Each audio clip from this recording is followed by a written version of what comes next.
All right, welcome. Today we are taking an epic journey through 3,000 years of human conflict. We're going to look at everything from bronze spears all the way to cyber weapons, and we're going to unpack the handful of massive revolutions that have totally reshaped the way we fight. So let's get right into it.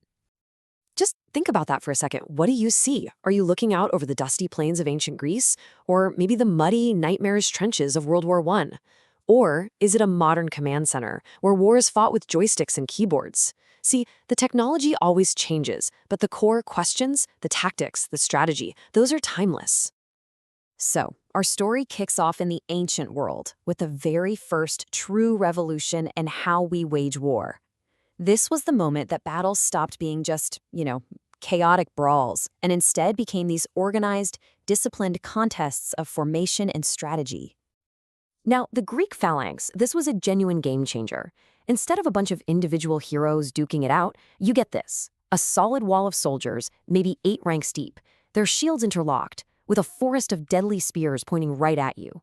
It was all about collective strength, and it allowed armies to grow to a scale nobody had ever seen before. We're talking sometimes up to 100,000 men, a city-sized army.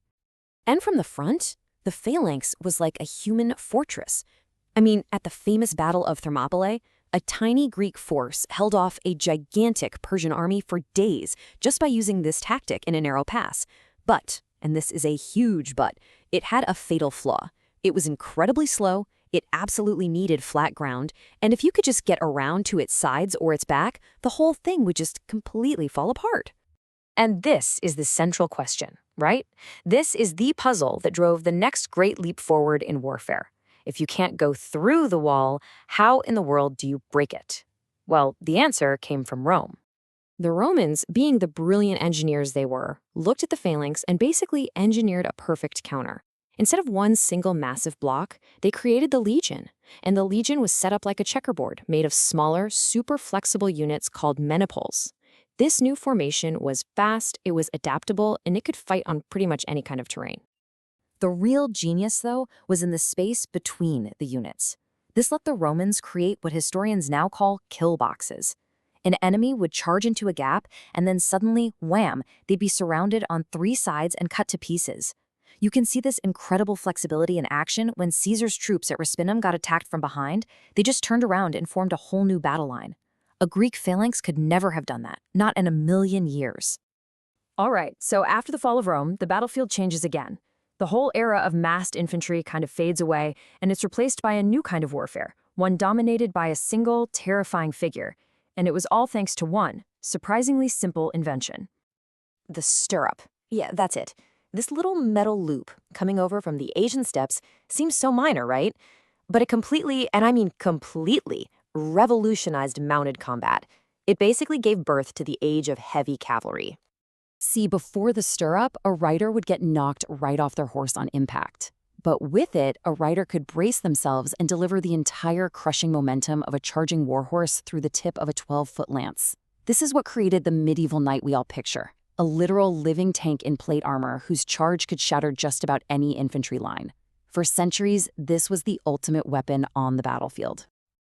So here we go again. The battlefield presents a new tactical problem. The knight seems absolutely unstoppable. How do you defend your army against an armored juggernaut charging straight at you? Well, the response came pretty quick. You had the English longbow, which could punch through plate armor from a distance. You had Swiss pikemen in disciplined squares with these massive 18-foot spears that could stop a charge cold. But the final answer, the technology that would make knights and even stone castles totally obsolete, was gunpowder. The age of armor was officially over. Now, gunpowder led to centuries of evolution, but the next true revolution happened when warfare met the factory. The Industrial Revolution didn't just change how we lived, it changed how we died. It turned war into this brutal, mechanical process of mass slaughter. 600. By the 1880s, that was the number of rounds a single machine gun could fire in 1 minute. It created a literal wall of lead that made all the old ways of fighting completely suicidal. And the result of all that firepower? World War I's Western Front, a 400-mile-long scar across Europe, a hellscape of trenches, barbed wire, and machine gun nests. Armies couldn't move forward, so they just dug in, leading to years and years of this horrific, grinding stalemate. 60,000. That's the number of casualties the British Army suffered in a single day at the Battle of the Somme. A single day. Most of them were just mown down by machine gun fire trying to cross no man's land. The old tactics were completely and tragically useless against industrial weapons. So, another problem demanding another solution. How do you cross a field that's being swept by machine guns? The answer was the tank, a land ship as they called it, that was immune to bullets, that could crush barbed wire, and could roll right over enemy trenches. It was the key that finally broke the deadlock. Learning the lessons from the tank, the 20th century became obsessed with a new principle: speed. The goal wasn't to grind the enemy down anymore. It was to bypass them, to strike deep, and to strike fast. This led to a brand new way of fighting, and, eventually, to a weapon that threatened all of humanity. The Germans perfected this with their strategy of blitzkrieg, or lightning war.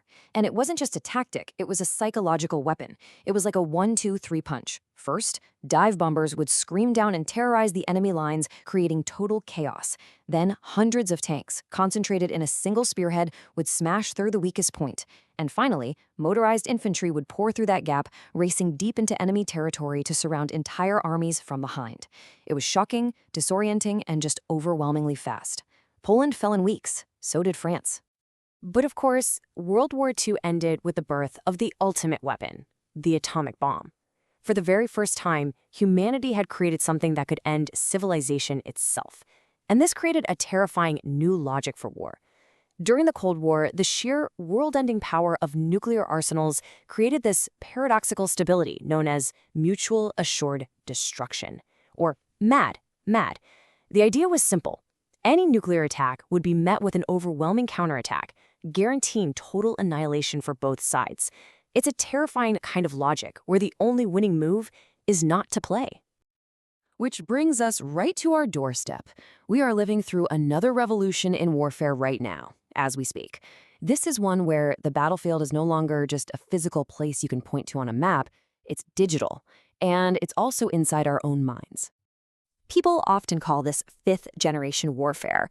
It's a bit of a hazy concept, but the core idea is that conflict is now constant, and the lines between war and peace are getting incredibly blurry.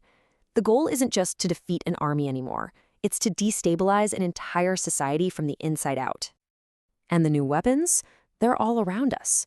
We're talking about autonomous drone swarms that act as the eyes and arms of the battlefield. We're talking about cyber attacks that can shut down a country's power grid or their financial system. And maybe most insidiously, we're talking about information warfare, using social media to turn citizens against each other. Just look at the example here. A simple piece of malware on a soldier's phone can be as devastating as an artillery shell. And that really brings us to the ultimate takeaway here. For 3,000 years, warfare has been stuck in this relentless cycle. A new weapon creates a new problem, which demands a new solution. From the phalanx to the drone swarm, that pattern holds true. So now, as we stand on the brink of an age of artificial intelligence and truly autonomous weapons, the question isn't if another revolution is coming, it's what in the world is it going to look like?